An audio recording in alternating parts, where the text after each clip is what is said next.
हमारे channel deci flavours की कहानी में आपको खाद्य से भरपूर अनूठा सफर मिलेगा, जहां हम आपको भारतीय रसोई सांस्कृतिक के संग ले जाएंगे। हर वीडियो में आपको मज़ेदार रेसिपीज, नई खाद्य समाचार और भोजन से जुड़ी रोचक जानकारियां मिलेंगी। हमारे साथ जुड़कर आप एक नए स्वाद के सफर में खो जाएंगे।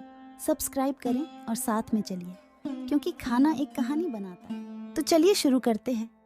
आज हम महाराष्ट्र के प्रसिद्ध श्रीखंड के बारे में जानेंगे। श्रीखंड एक भारतीय मिठाई है जिसे टंगी हुई दही और चीनी से बनाया जाता है।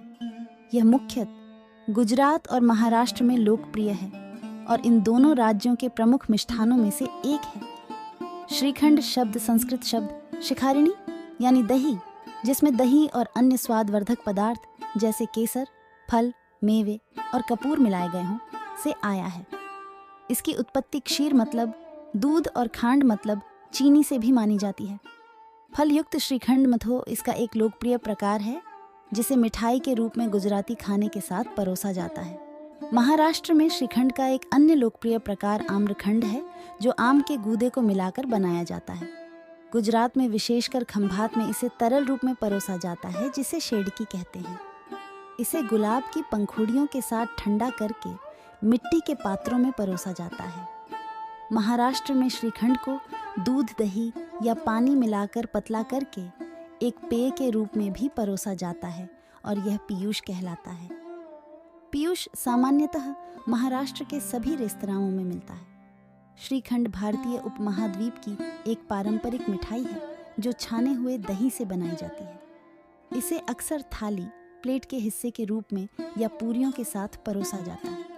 यह गुजराती और मराठी व्यंजनों में एक पारंपरिक मिठाई है। अब हम श्रीखंड का निर्माण कैसे हुआ ये देखते हैं। गुजराती और महाराष्ट्रियन दोनों ही श्रीखंड के आविष्कार का दावा करते हैं।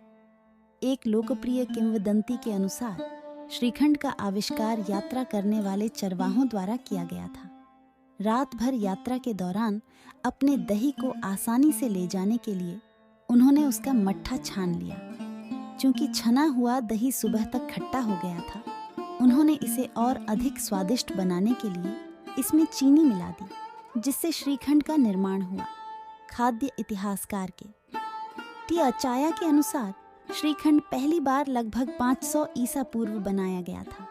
उनकी पुस्तक Indian food a historical companion में कहा गया है, दही से पानी निकालने के लिए इसे मलमल के थैले में कुछ घंटों के लिए लटका दिया जाता था।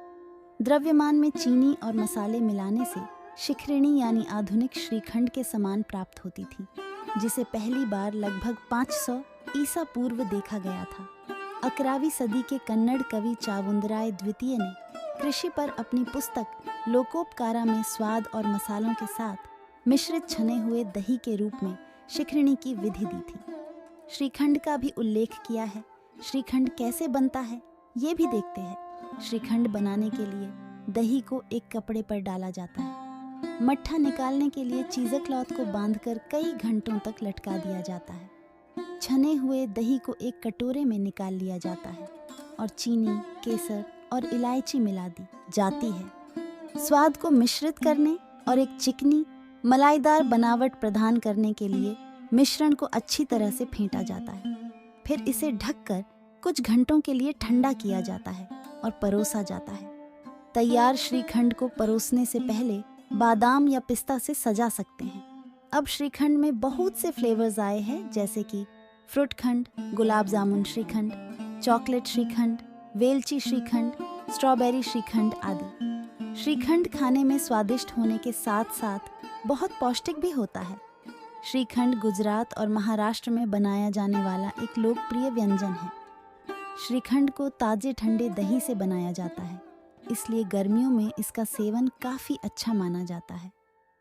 लोग पूरी और पराठे के साथ श्रीखंड खाना पसंद करते हैं। ये खाने में जितना स्वादिष्ट होता है, उतना ही सेहत के लिए फ़ायदेमंद भी होता है। ये पचाने में हल्का और आसान होता है। इसमें प्रोबायोटिक्स भरपूर मात्रा में होते हैं, जो आंत में अच्छे बैक्टीरिया को बढ़ाने में मदद करते हैं। श्रीखंड में प्रोटीन और कार्ब्स प्रचुर मात्रा में होते हैं। इसे खाने से शरीर की इम्यूनिटी बूस्ट होती है, हड्डियां मजबूत बनती हैं और मूड स्विंग्स को कंट्रोल करने में मदद मिलती है। यह वज़न घटाने में भी काफ़ी फायदेमंद साबित हो सकता है। यह है श्रीखंड का इतिहास। आपको बहुत अच्छा लगा होगा।